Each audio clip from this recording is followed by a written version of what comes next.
livro que nos apresenta a forma como foi criado o conceito de civilização que rege o nosso mundo atual. Vamos conhecer um pouco mais essa tese? Então clica em curtir, se inscreva e vamos embora!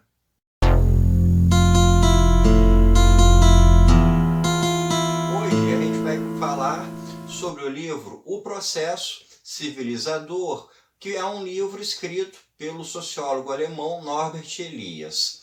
Esse livro foi inicialmente publicado no ano de 1939, só que o Norbert Elias era judeu, então por causa do nazismo, a obra dele acabou sendo esquecida e ignorada. Em 1969, esse livro foi relançado e aí sim ele se tornou um dos maiores marcos da sociologia do século XX. Esse livro é formado por 2 volumes. O primeiro é intitulado Uma História dos Costumes e o segundo é intitulado A Formação do Estado e Civilização. Nesse vídeo nós vamos fazer uma apresentação da ideia geral do trabalho do Elias e vamos falar do primeiro volume. Já no próximo vídeo nós vamos falar especificamente sobre o segundo volume. Em O Processo Civilizador, como o nome já sugere, o Norbert Elias faz uma investigação histórica sobre como surgiu essa nossa definição de civilização. A base da sua pesquisa, a base da sua tese, é o pensamento freudiano, em especial as ideias de id, ego e superego. No pensamento de Freud, o id representa os instintos selvagens, os instintos do ser humano, o ego é o contato com a realidade e o superego significa um freio aos instintos, uma forma do ser humano se controlar. No chamado estado primitivo, prevalece o id. O ser humano é movido pelos seus instintos. Para comer, para se reproduzir, para viver, ele vai se valer de qualquer ferramenta. Ele não tem freios, nenhum tipo de freio moral. Então, para ele sobreviver, ele vai matar, ele vai roubar, ele vai buscar prazer através do estupro. E assim a gente pode pensar em toda forma de violência. Para que surja uma civilização, para que surja um convívio social em que as relações de coexistência possam funcionar, é preciso surgir um freio para esses instintos. Esse freio é o superego. O superego é uma criação da civilização, é uma criação para que o ser humano refreie seus instintos e assim possa conviver de forma pacífica uns com os outros. A investigação histórica que o Norbert Elias propõe vai do século IX até mais especificamente ali no século XVIII e depois disso ele vai fazer uma análise sobre como esse período histórico influenciou a nossa sociedade atual que se formou após a Revolução Francesa. Ele começa falando sobre o estabelecimento, o começo do processo da formação dos estados europeus. Nesse caso, ele especifica 3 estados, a França, a Inglaterra e a Alemanha. Ele não comenta sobre outros países como Portugal, Espanha, Itália, os países nórdicos ou o leste europeu. O foco dele está bem nesses 3 países. O processo de formação desses estados, então, começa no século IX, através de uma classe guerreira que começa a formar entidades políticas com o estabelecimento de um rei e de uma classe nobre. A formação desse modelo de Estado se dá também juntamente com a Igreja Católica, porque a Igreja Católica era a herdeira da burocracia do antigo Império Romano e tinha um grande poder de autoridade através da religião. Então, através da junção entre uma classe nobre junto com a classe clerical, começa a formação dos estados. Esses estados que vão sendo formados têm uma classe nobre, mas essa nobreza aqui ela é identificada como uma classe guerreira. Não é o conceito de nobre que vai surgir mais para frente, que seria uma figura refinada de valores mais altos, não. O nobre, nesse caso, são classes guerreiras que tomaram o poder pela força. Quando a gente fala sobre a formação do Império Carolíngio, que veio no futuro a ser a França, ou então quando a gente fala sobre a invasão dos normandos na Inglaterra, que veio a dar origem ao Estado inglês, a gente está falando sobre uma classe guerreira que, através da força, impõe o seu poderio. A pessoa tem espada, você tem um grupo de guerreiros, eles chegam no lugar e dizem: sou eu que mando aqui, um deles é coroado rei. Então, ao longo da história, vai acontecendo um forte processo de transformação social que vai mudando esse modelo aos poucos.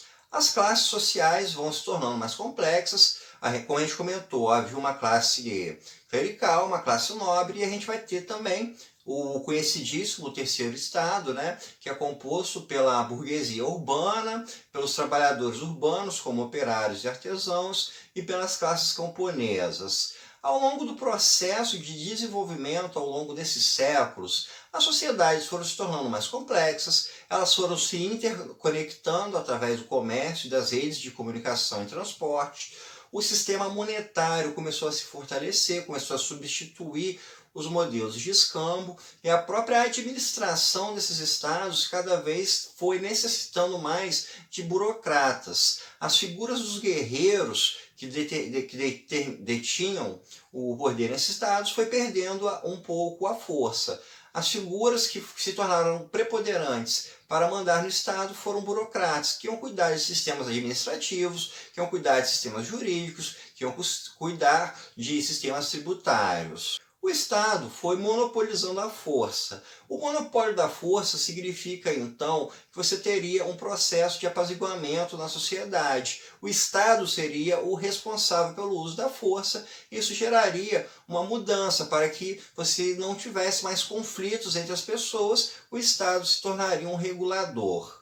Então, com o passar dos anos, aquela antiga classe guerreira foi mudando de aspecto. Ela deixou de ser caracterizada pelo uso da força como uma classe que manda por deter a força e passou a se tornar uma classe de elite por causa de questões simbólicas. Por que que um nobre seria um nobre no século XV, no século XVI? Porque ele teria um valor simbólico diante do restante da população. Ele seria visto como uma figura mais alta, como uma figura que teria uma série de valores. E a formação desses valores nessa classe nobre veio a influenciar todo o restante da sociedade. E é sobre isso que o primeiro livro, Uma História dos Costumes, nos fala. Em Uma História dos Costumes, o Norbert Elias vai fazer uma investigação em torno de uma série de hábitos dentro da Europa e sobre a evolução desses hábitos, em especial do século IX, ali, da Idade Média até o século XVIII. Nesse trabalho investigativo, ele vai analisar muitos livros de etiqueta, livros que ensinavam como você se portar bem, como se vestir bem, como você ter trato social, como você se portar à mesa, junto também a relatos de época, sobre comentários de época, sobre o que seriam esses bons valores. E o que ele vai constatar nessa investigação? Ele verifica que, com o passar dos séculos, esses costumes, esses hábitos, vão se tornando paulatinamente mais rígidos. Na Idade Média havia muitos poucos costumes. A rigidez de regras para os hábitos sociais eram muito baixos. Por exemplo, comer com a mão não era algo proibido, cuspir não era algo incômodo, né? Diversos hábitos que hoje são considerados negativos, na época eram liberalizados, não havia nada de errado. Ao longo do tempo, os hábitos vão se tornando cada vez mais rígidos, vão surgindo novas regras para se portar à mesa, novas regras de comportamento, novas regras de fala, de conversação, de trato social. E por que ao longo dos séculos esses hábitos foram se tornando mais rígidos? Aqui a gente vai ter um choque de relações entre as classes, em especial, né, das classes nobres com as classes do terceiro estado, mais especificamente com a burguesia. Como já comentei, foram surgindo manuais de etiquetas que explicavam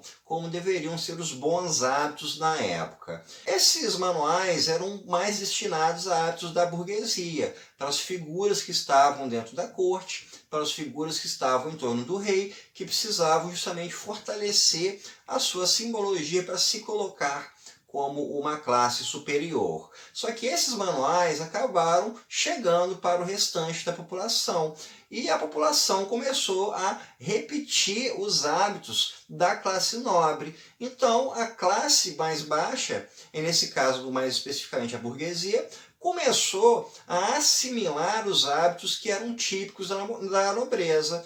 E se a classe baixa está ficando igual à classe alta, a classe alta então precisava criar novos hábitos de distinção.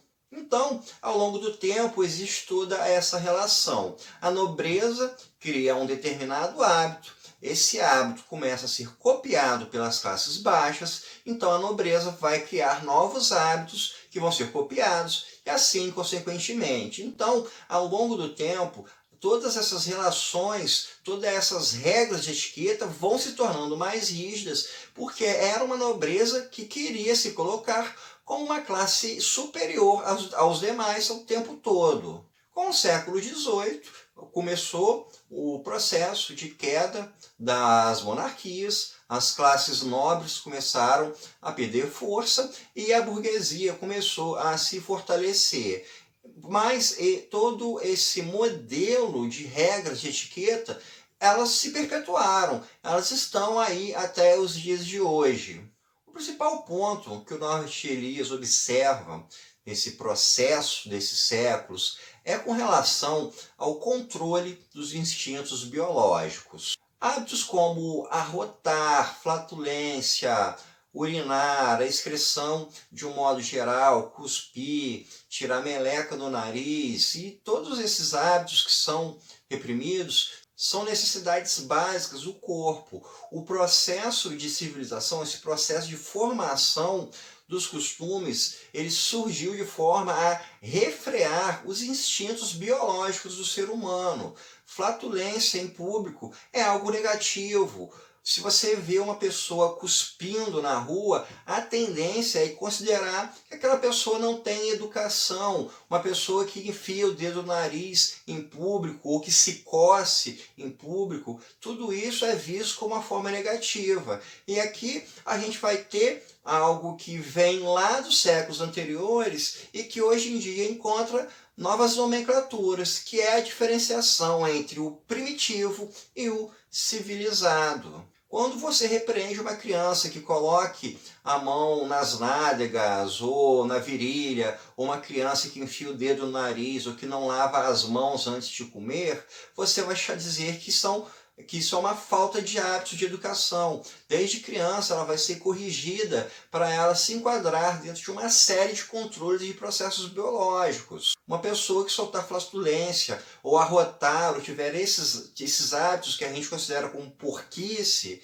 tudo isso vai receber uma carga negativa, porque isso é o oposto da civilização. Então, toda uma ferramenta de controle de hábitos, de controles biológicos que foram criados durante esse período, eles se perpetuaram e eles ainda dizem muito respeito à forma como as nossas sociedades funcionam. Todas essas regras, todas essas necessidades biológicas, elas têm que sofrer todo um controle. A formalização da civilização, ela necessariamente passa pela formação de um autocontrole. A pessoa precisa controlar os seus hábitos, ela precisa controlar os seus instintos.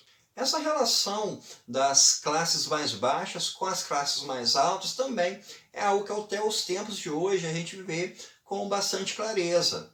Alguns anos atrás houve o casamento do príncipe da Inglaterra e o vestido que foi utilizado pela noiva foi vendido a números altíssimos. A grife que o fabricou vendeu bastante daquele modelo, sem contar também com a pirataria, que aquele modelo foi reproduzido por outras empresas ou por costureiras mundo afora. Ou seja, a gente está no século XXI em um hábito que surgiu lá no século IX e permanece forte, que é uma classe mais alta que cria um determinado hábito e esse hábito vai ser copiado pelas classes mais baixas. E a gente tem isso de uma forma muito evidente no nosso mundo, como na indústria publicitária. Pessoas que são consideradas superiores, pessoas que têm uma visão de serem superiores pela sociedade, vão apresentar produtos, vão apresentar determinados hábitos de vida, e aquilo ali vai ser visto como algo a ser desejado pelas classes baixas. Então, esse modelo de uma elite que cria hábitos e os seus hábitos são copiados pelas classes baixas é algo que permanece até os tempos atuais. Assim, a gente pode ter uma ideia também sobre como o modelo de medo ao longo do tempo também sofreu uma significativa mudança. Como a gente falou, quando você tem a formação dos estados, você tinha o medo do outro. Quando a gente fala em uma sociedade primitiva, a gente fala em grupos humanos que podem matar uns aos outros. Então, o medo humano é o medo da violência, é o medo que o meu vizinho me mate, que o meu vizinho me roube ou que o meu vizinho pratique qualquer forma de violência comigo. O surgimento do Estado vai fazer com que o Estado absorva para si a violência e tente trazer, de alguma forma, um processo de apaziguamento dentro da sociedade. Com isso, vai surgindo toda uma regra de conduta para o funcionamento da sociedade, onde o medo muda de lugar. O medo, anteriormente, era o medo do próximo, era o medo de sofrer uma violência. Esse medo, ele mudou de lugar, esse medo ele foi internalizado. Quando a gente fala sobre o autocontrole dos hábitos, a gente está falando sobre uma série de mecanismos de medo que estão ligados a uma aceitação social. Quando a gente fala que uma pessoa evita de ter um determinado comportamento, quando ela, por exemplo, sente uma vontade de urinar, ela vai no banheiro, ou quando ela, por exemplo, precisa arrotar, ela sai de perto e vai fazer isso de uma forma indiscreta, a gente está falando que a pessoa está tendo um autocontrole das suas necessidades biológicas para ela ser socialmente aceita. Dessa forma, foram construídos diversos hábitos que vão fazer com que as pessoas tenham ações de determinadas formas, elas vão falar de determinada forma, elas vão se vestir, elas vão se comportar, tudo isso dentro de um determinado enquadramento de costumes. Vamos pegar uma pessoa que vai fazer uma entrevista de emprego. Essa pessoa ela vai utilizar uma roupa que seja adequada ao cargo que ela pretende ocupar. Se for homem, vai fazer a barba, vai aparar o cabelo. Se for uma mulher, ela vai se maquiar, vai ter toda uma presença, uma postura visual adequada para ser aceita. Na entrevista de emprego, ela tende a ser cordial, tende a ser respeitosa, ou seja, vai se enquadrar dentro de um padrão que é esperado dela. E a gente pode pegar esse tipo de relação e falar em diversas outras circunstâncias, seja em salas de aula, em ambiente de trabalho, em associações, nas próprias relações sociais de amizade. Existe uma série de autocontroles que vão fazer com que as relações funcionem, que são regras que foram estabelecidas e definem como o ser humano deve agir. Então, pessoal, isso é tudo por hoje. Espero que vocês tenham gostado e até o nosso próximo encontro.